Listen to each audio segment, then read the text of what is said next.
8ویں ہجری ایک خونریز لڑائی جس میں 1,00,000 کفار اور 3,000 مسلمانوں کا مقابلہ ہوا۔ مسلمانوں نے اپنی جان پر کھیل کر ایسی بہادری دکھائی، ایسی دلیری سے لڑی، قیامت تک یاد رہے گی۔ یہ جنگ کیوں اور کہاں ہوئی؟ حضور صلی اللہ علیہ وسلم نے صحابہ سے اس جنگ کے بارے میں کیا فرمایا تھا؟ آخر میں کون سے صحابی نے جھنڈا ہاتھ میں لیا؟ ان سب سوالوں کے جوابات جاننے کے لیے ہماری ویڈیو کو اینڈ تک ضرور دیکھیے۔ ناظرین، ہمارے پیارے نبی حضرت محمد صلی اللہ علیہ وآلہ وسلم نے 2 خطوط سلاطین کے نام لکھے تھے۔ ان میں ایک خط حارث بن عمیر رضی اللہ تعالیٰ عنہ کے ہاتھوں حاکم بصرہ کے نام روانہ کیا تھا۔ حارث بن عمیر رضی اللہ تعالیٰ عنہ ابھی بصرہ تک نہ پہنچے تھے، سرحد شام کے قریب مقام موتا میں پہنچنے پائے تھے کہ وہاں کے حاکم شرجیل بن عمر غسانی نے، جو قیصر روم کی طرف سے اس علاقے کا صوبیدار تھا، حارث کو گرفتار کر لیا اور یہ معلوم کر کے یہ حاکم بصرہ کے پاس حضور صلی اللہ علیہ وسلم کا خط لیے ہوئے جا رہے ہیں، ان کو شہید کر دیا۔ حارث بن عمیر رضی اللہ تعالیٰ عنہ کے بلا وجہ قتل ہونے کی خبر جب مدینہ منورہ پہنچی تو مسلمانوں کو سخت صدمہ پہنچا۔ حضور صلی اللہ علیہ وسلم نے ایک لشکر اس سرکش سردار کی سرکوبی کے لیے روانہ کی۔ آپ صلی اللہ علیہ وسلم نے اس لشکر کی سرداری زید بن حارث رضی اللہ تعالیٰ عنہ کو عطا فرمائی اور حکم دیا کہ اگر زید بن حارث رضی اللہ تعالیٰ عنہ شہید ہو جائے تو جعفر بن ابی طالب رضی اللہ تعالیٰ عنہ اس لشکر کے سردار ہوں گے۔ اگر جعفر رضی اللہ تعالیٰ عنہ بھی شہید ہو جائے تو عبداللہ بن رواحہ رضی اللہ تعالیٰ عنہ سردار لشکر ہوں گے۔ اگر وہ بھی شہید ہو جائے تو پھر جس کو لشکری پسند کرے اپنا سردار بنا لے۔ حضرت زید بن حارث رضی اللہ تعالیٰ عنہ اپنے لشکر کو لیے مقام معان تک بڑھے چلے گئے۔ مقام معان میں پہنچ کر خبر ملی کہ حاکم موتا شرجیل بن عمر نے مسلمانوں کے مقابلے کے لیے 1,00,000 جرار فوج فراہم کر رکھی ہے اور 1,00,000 فوج کے ساتھ موتا سے تھوڑی دور پیچھے وادی بقا میں خود قیصر روم خیمہ زن ہے۔ اس خبر کو سن کر لشکر اسلام میں آثار و فکر نمایاں ہوئے۔ مسلمان 2 دن تک معان میں ٹھہرے رہے اور باہم یہ مشورہ ہوتا رہا کہ حضور صلی اللہ علیہ وسلم کو خط لکھا جائے اور آپ صلی اللہ علیہ وسلم کے حکم اور امداد کا انتظار کیا جائے۔ ابھی کوئی خاص رائے قائم نہ ہوئی تھی کہ حضرت عبداللہ بن رواحہ رضی اللہ تعالیٰ عنہ نے بلند آواز سے لوگوں کو اپنی طرف مخاطب کر کے کہا، تم لوگ شہادت کی جستجو میں نکلے ہو۔ کفار سے ہم گنتی یعنی اعداد و شمار اور قوت کے ذریعے نہیں لڑتے، بلکہ ہم اس دین کے ذریعے لڑتے ہیں جس سے اللہ نے ہم کو مشرف کیا ہے۔ پس مقام موتا اور لشکر حلقل کی طرف پیش قدمی کرو اور اپنے لشکر کا میمنہ اور میسرہ درست کر کے کفار کا مقابلہ کرو۔ اس کا نتیجہ ان 2 نیکیوں سے خالی نہ ہوگا، یا تو ہم کو فتح حاصل ہوگی یا شہادت میسر ہوگی۔ حضرت عبداللہ بن رواحہ رضی اللہ تعالیٰ عنہ کا یہ بہادرانہ کلام سن کر حضرت زید بن حارث رضی اللہ تعالیٰ عنہ ایک ہاتھ میں نیزہ دوسرے ہاتھ میں جھنڈا لے کر اٹھ کھڑے ہوئے۔ تمام مسلمانوں میں جوش و شہادت کا شوق پیدا ہوا۔ لشکر اسلام معان سے روانہ ہوا۔ ناظرین، میدان موتا میں دونوں لشکروں کا مقابلہ ہوا۔ ایک طرف 1,00,000 لشکر جرار تھا، دوسری طرف 3,000 اسلامی لشکر تھا۔ اسی لشکر اسلام میں حضرت خالد بن ولید رضی اللہ تعالیٰ عنہ بھی شامل تھے اور مسلمان ہونے کے بعد ان کو اسلام کی طرف سے پہلی مرتبہ جوہر شجاعت دکھانے کا موقع ملا تھا۔ قیصر روم اور مسلمانوں کی یہ پہلی لڑائی تھی۔ اس لڑائی کو مسلمانوں اور عیسائیوں کی پہلی لڑائی بھی کہا جا سکتا ہے۔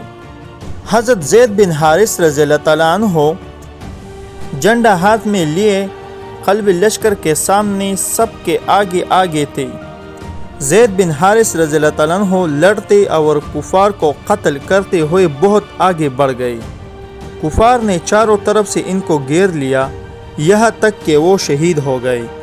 ان کے شہید ہوتے ہی حضرت جعفر رضی اللہ تعالیٰ عنہ نے بہت کفار کو قتل کیا۔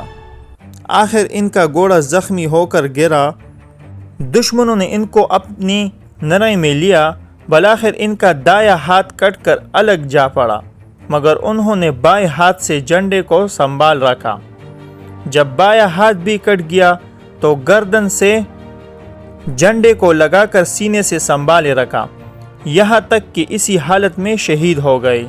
ان کی شہادت کے بعد حضرت عبداللہ بن رواحہ رضی اللہ تعالیٰ عنہ نے آگے بڑھ کر جھنڈے کو اپنے ہاتھ میں لے لیا، تھوڑی دیر لڑ کر یہ بھی شہید ہو گئے۔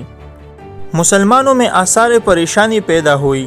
حضرت ثابت بن اقرم رضی اللہ تعالیٰ عنہ نے جٹ کر آگے بڑھا اور جھنڈے کو اٹھا لیا اور بلند آواز سے کہا، مسلمانوں، کسی ایک شخص کے امیر بنانے میں موافقت کر لو۔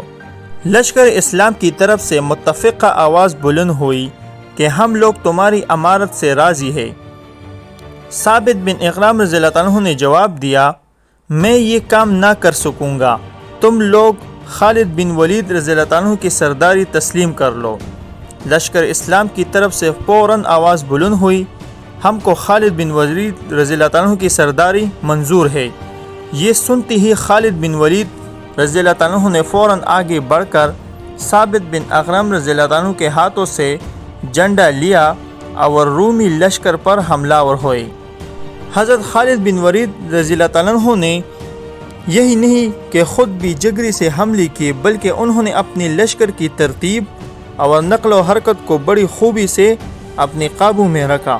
انہوں نے کبھی میسرہ کو آگے بڑھایا، کبھی میمنہ کو پیچھے ہٹا کر خود بھی حملہ آور ہوتے تھے اور اپنے لشکر کے مختلف حصوں سے دشمنوں کو مضروب کرتے تھے۔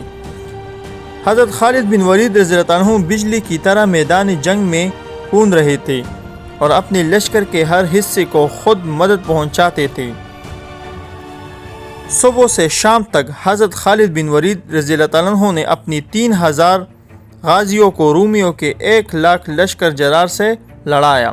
جب شام ہونے کو آئی تو رومیوں نے مسلمانوں کے مقابلے سے فرار کی اور بے اوسان ہو کر بھاگے۔ مسلمانوں نے تھوڑی ہی دور تک تعاقب کیا اور کچھ مال غنیمت بھی اس تعاقب میں مسلمانوں کے ہاتھ آیا۔ ناظرین، اس لڑائی میں کل 12 صحابی لشکر اسلام شہید ہوئے۔ کفار کے صحیح تعداد معلوم نہ ہو سکی۔ اس جنگ میں اللہ تعالیٰ نے مسلمانوں کو فتح دلائی۔ حضرت خالد بن ولید رضی اللہ تعالیٰ عنہ کی جنگی قابلیت کا سب نے اعتراف کیا، لیکن سب سے بڑا اعتراف یہ تھا کہ خود اللہ اور رسول اللہ صلی اللہ علیہ وسلم کی طرف سے ان کو سیف اللہ کا خطاب ملا، جس کی تفصیل یہ ہے کہ جس روز میدان موتا میں غازیان اسلام مدینے سے سینکڑوں فاصلے پر مصروف جنگ تھی، اسی روز حضور صلی اللہ علیہ وسلم کو مدینہ منورہ میں الہام الہی کے ذریعے تمام حالات جنگ کی اطلاع ہوئی۔ آپ صلی اللہ علیہ وسلم نے اسی وقت تمام مسلمانوں کو جمع کیا اور منبر پر چڑھ کر فرمایا کہ تمہارے لشکر کی خبر یہ ہے کہ انہوں نے دشمنوں کا مقابلہ کیا۔ زید رضی اللہ عنہ شہید ہوا، اللہ نے اس کو بخش دیا۔ اس کے بعد جعفر رضی اللہ عنہ اسلام کا جھنڈا اپنے ہاتھ میں لیا، دشمنوں نے اس کو چار طرف سے گھیر لیا، یہاں تک کہ وہ شہید ہوا، اللہ نے اس کو بھی بخش دیا۔ پھر عبداللہ بن رواحہ رضی اللہ عنہ نے اسلامی جھنڈا اپنے ہاتھ میں لیا، وہ بھی دشمنوں سے لڑ کر شہید ہوا۔ یہ سب کے سب جنت میں اٹھا لیے گئے۔ ان تینوں کے بعد اسلامی جھنڈے کو سیف اللہ یعنی خالد بن ولید رضی اللہ عنہ نے لیا اور لڑائی کی بگڑی ہوئی حالت کو سنبھالا۔ اسی روز سے حضرت خالد بن ولید رضی اللہ عنہ سیف اللہ کے نام سے پکارے جانے لگے۔